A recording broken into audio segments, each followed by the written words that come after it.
श्री विष्णु पुराण तृतीयांश अध्याय 9 ब्रह्मचार्य आदि आश्रमों का वर्णन। और वह बोले, हे भूपते, बालक को चाहिए कि उपनयन संस्कार के अनंतर वेद अध्ययन में तत्पर होकर ब्रह्मचार्य का अवलंबन कर सावधानी पूर्वक गुरु गृह में निवास करे। वहां रहकर उसे शौच और आचार व्रत का पालन करते हुए गुरु की सेवा शुश्रूषा करनी चाहिए तथा व्रत आदि का आचरण करते हुए स्थिर बुद्धि से वेदाध्ययन करना चाहिए। हे राजन, प्रातःकाल और सायंकाल दोनों संध्याओं में एकाग्र होकर सूर्य और अग्नि की उपासना करे तथा गुरु का अभिवादन करे। गुरु के खड़े होने पर खड़ा हो जाए, चलने पर पीछे पीछे चलने लगे तथा बैठ जाने पर नीचे बैठ जाए। हे नृपश्रेष्ठ, इस प्रकार कभी गुरु के विरुद्ध कोई आचरण न करे। गुरु जी के कहने पर ही उनके सामने बैठकर एकाग्र चित्त से वेदाध्ययन करे और उनकी आज्ञा होने पर ही भिक्षा अन्न भोजन करे। जल में प्रथम आचार्य के स्नान कर चुकने पर फिर स्वयं स्नान करे तथा प्रतिदिन प्रातःकाल गुरु जी के लिए समीधा जल कुश और पुष्प आदि लाकर जुटा दे। इस प्रकार अपना अभिमत वेद पाठ समाप्त कर चुकने पर बुद्धिमान शिष्य गुरु जी की आज्ञा से उन्हें गुरु दक्षिणा देकर गृहस्थ आश्रम में प्रवेश करे। हे राजन, फिर विधि पूर्वक पाणी ग्रहण कर अपनी वर्णानुकूल वृत्ति से द्रव्य उपार्जन करता हुआ सामर्थ्य अनुसार समस्त गृह कार्य करता रहे। पिंड दान आदि से पितृगण की, यज्ञ आदि से देवताओं की, अन्नदान से अतिथियों की, स्वाध्याय से ऋषियों की, पुत्र उत्पत्ति से प्रजापति की, बलियों से भूतगण की तथा वात्सल्य भाव से संपूर्ण जगत की पूजा करते हुए पुरुष अपने कर्मों द्वारा मिले हुए उत्तम उत्तम लोगों को प्राप्त कर लेता है।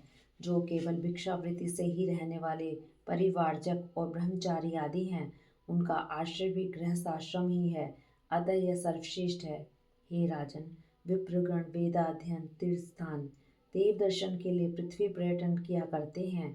उनमें से जिनका कोई निश्चित गृह अथवा भोजन प्रबंध नहीं होता, जो जहाँ सायकाल हुई हो जाता है वहीं ठहर जाते हैं, उन सब का आधार और मूल गृहस्थ आश्रम ही है। हे राजन, ऐसे लोग जब घर आवें तो उनका कुशल प्रश्न और मधुर वचनों से स्वागत करें तथा शैया आसन और भोजन के द्वारा उनका यथाशक्ति सत्कार करें। जिसके घर से अतिथि निराश होकर लौट जाता है, उसे अपने समस्त दुष्कर्म देकर वह अतिथि उसके पुण्य कर्मों को स्वयं ले जाता है। ग्रस्त के लिए अतिथि के प्रति अपमान, अहंकार और दंभ का आचरण करना, उसे देकर पछताना, उस पर प्रहार करना अथवा उससे कटु भाषण करना उचित नहीं है। इस प्रकार जो गृहस्थ अपने परम धर्म का पूर्णतः पालन करता है, वह समस्त बंधनों से मुक्त होकर अति उत्तम लोगों को प्राप्त कर लेता है। हे राजन, इस प्रकार गृहस्थ उचित कार्य करते करते जिसकी अवस्था ढल गई हो, उस गृहस्थ को उचित है कि स्त्री को पुत्रों के प्रति सौंपकर अथवा अपने साथ लेकर वन को चला जाए। वहां पत्र, मूल, फल आदि का आहार करता हुआ लोम, दाढ़ी, मूछ और जटाओं को धारण कर पृथ्वी पर शयन करे और मुनि वृत्ति का अवलंबन कर सब प्रकार की अतिथि की सेवा करे। उसे चर्म, काश और कुशाओं से अपना बिछोना तथा ओढ़ने का वस्त्र बनाना चाहिए। हे नरेश्वर, उस मुनि के लिए त्रिकाल स्नान का विधान है। इस प्रकार देव पूजन, होम, सब अतिथियों का सत्कार, भिक्षा और बलि वैश्व देव भी उसके विहित कर्म हैं। हे राजेंद्र, वन्य तेल आदि को शरीर में मलना और शीत उष्ण का सहन करते हुए तपस्या में लगे रहना उसके प्रशस्त कर्म है। जो वानप्रस्थ मुनि इन नियम कर्मों का आचरण करता है, वह अपने समस्त दोषों को अग्नि के समान भस्म कर देता है और नित्य लोकों को प्राप्त कर लेता है। हे नृप, पंडित गण जिस चतुर्थ आश्रम को भिक्षु आश्रम कहते हैं, अब मैं उसके स्वरूप का वर्णन करता हूँ, सावधान होकर सुनो।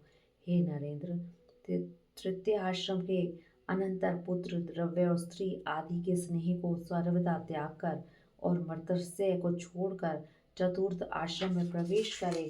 हे पृथ्वीपते, भिक्षु को उचित है कि अर्थ, धर्म और काम रूप त्रिवर्ग संबंधी समस्त कर्मों को छोड़ दे, शत्रु मित्र आदि में समान भाव रखे और सभी जीवों का सुहृदय हो, निरंतर सम्माहित हो रहकर जरायुज, अंडज और सवेदज आदि समस्त जीवों से मन, वाणी अथवा कर्म द्वारा कभी द्रोह न करे तथा सब प्रकार की आसक्तियों को त्याग दे। ग्राम में 1 रात और पूर्व में 5 रात्रि तक रहे। इतने दिन भी इस प्रकार रहे जिससे किसी से प्रेम अथवा द्वेष न हो। जिस समय घरों में अग्नि शांत हो जाए और लोग भोजन कर चुके, उस समय प्राण रक्षा के लिए उत्तम वर्णों में भिक्षा के लिए चला जाए। परिव्राजक को चाहिए कि काम, क्रोध, दर्प, लोभ और मोह आदि समस्त दुर्गुणों को छोड़कर ममता शून्य होकर रहे। जो मुनि समस्त प्राणियों को अभयदान देकर विचरता है, उसको भी किसी से कोई भय नहीं होता।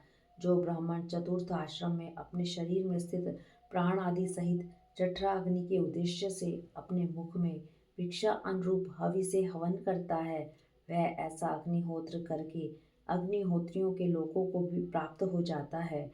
जो ब्राह्मण ब्रह्म से भिन्न सभी मिथ्या है, संपूर्ण जगत भगवान का ही संकल्प है, ऐसे बुद्धि योग से युक्त होकर यथाविधि आचरण करता हुआ इस मोक्ष आश्रम का पवित्रता और सुखपूर्वक आचरण करता है, मैं वह निरिंधन अग्नि के समान शांत होता है और अंत में ब्रह्मलोक प्राप्त करता है।